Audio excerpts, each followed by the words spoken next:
The lead story in The Guardian, GPs struggling to guarantee safe care. Well, they're finding it increasingly difficult to do so for millions of patients as a shortage of medics means they're unable to cope with soaring demand. And who is this from? Well, it's no less than Professor Martin Marshall, chair of the Royal College of GPs.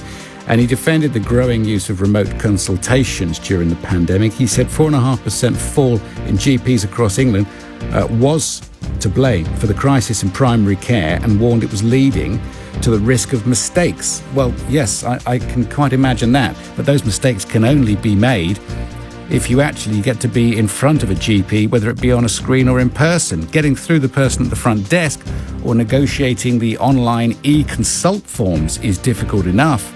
So before a misdiagnosis can even happen, it's getting in front of a GP, which is the difficulty. I don't know what the solution to all this is. Dame Clare Gerada can help, a GP in South London. Hello, Clare. Morning. Good morning, Andrew. Blimey, it's just day after day. Oh, Andrew, and you're wrong. I'm so sorry. I love your programme, but you're wrong. Of course you can make a mistake digitally. Of course No, I know you can, but in order to make them... No. Well, if you're going to tell me I'm wrong, I'm going to tell you that it's just No, because you're not listening. You're not, no, well, because you're absolutely wrong. Right. Digital is a way of consulting with patients online. So over the month of August, I did 3,000 digital consultations, of which 70% don't need to be in front of the GP. So the patient writes in their own word why and what is going on. You read that consult, you assess it, you look at the patient's notes, and then you respond. Of course you can make an error. You can press the wrong click, you can maybe not read it properly, you can put the wrong prescription down, you can do all sorts of things, you can miss something. Now, with face-to-face, we cannot go back to the days of where we had a surgery full of patients, some with cancer, some with chickenpox.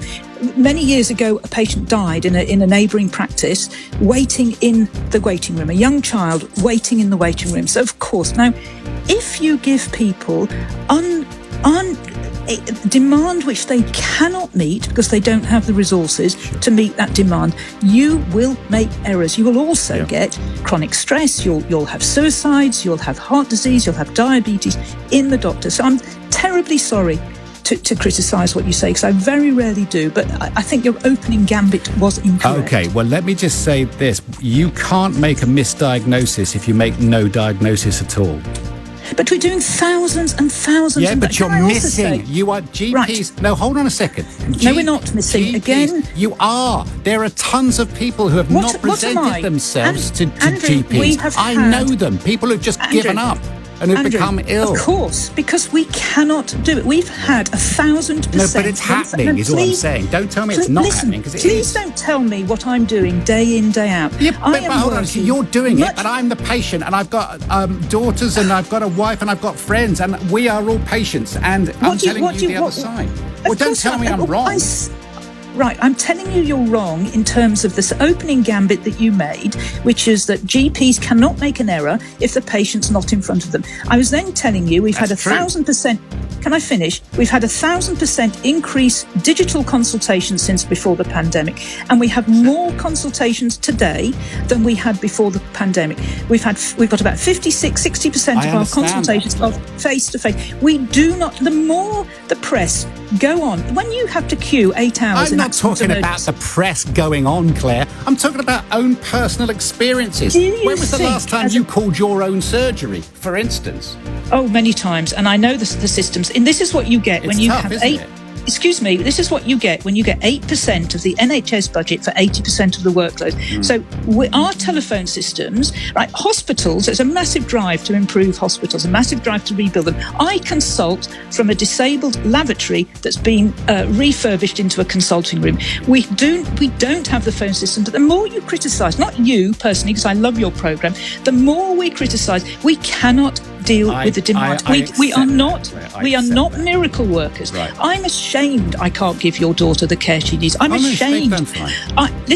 I'm ashamed that I have to send patients to accident emergency because I know I can't do it. And what we're going to get, Andrew, I can tell you as day follows night, we're going to get what happens in dentistry. We're going to get those that can will pay for private care. Those that can't will have longer and longer queues, getting less and less treatment. Now, unless we all do this together, pull together, stop criticising us personally. By all means, criticise the profession, general practitioners, but the more we are criticised personally, the more those that are there stay, because it's awful. I understand. Awful. I can't tell you how awful I know, and people are leaving, and they're I don't think you do know. No. Like you being on centre court, playing against 7 people and expecting to perform. You cannot do it. No. Listen, I know. Okay, well, let's find a solution then, because there are solutions. There are solutions. What are they? There are solutions. If you want to read the work many of us done, one of the solutions. It's not just about money, by the way. It's about the constant negativity that GPs get. So the constant blame that we're getting from hospital service, the constant focus on hospitals. We have a national hospital service, not a national health service.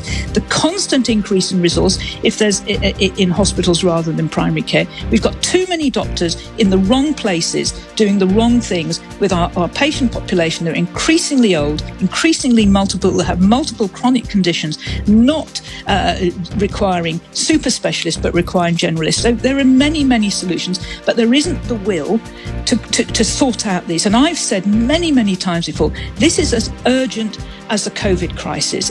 Once we lose general practice, the whole NHS will fall over. Because at 1.4 million people per day contacting their GP, 1.4 million, Andrew, per day, where are those 1.4 million to go? And I'll tell you what, they won't have anywhere to go. Pharmacists, A&E, and anywhere, and going privately, which you've already said. People are doing 1.4 million people cannot. Pharmacists are overworked. Some of them are doing exactly what you've just explained. They're already going to these places. Yeah. I'm telling you, we've got an ageing population with chronic multiple morbidity, needing generalists to look after them. Right. And you're not going to go to A&E to get your sick note. You're not going to get to A&E to get your repeat prescriptions, and you certainly won't be going to pharmacists if you've got a diagnosis of cancer. So what we need to do, Andrew, is we need to sort this out together. The policymakers, the politicians have to sort this. This is critical. I'm very glad to listen to you, and I'm very glad to listen to GPs. We do all the time, and there are 2 and 3 and 4 and 5 sides to this story.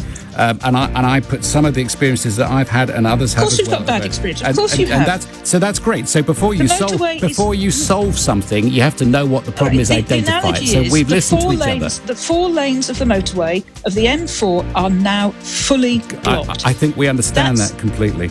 Right, well then don't blame the people stuck in there or trying to do something for creating the problem or having to find the solution. The solution is political, I'm sorry. The solution is absolutely political. Nice to speak to you, Clare, and even if we have a scrap, much appreciate your time and your expertise and the work that you do as well. I hope you know that.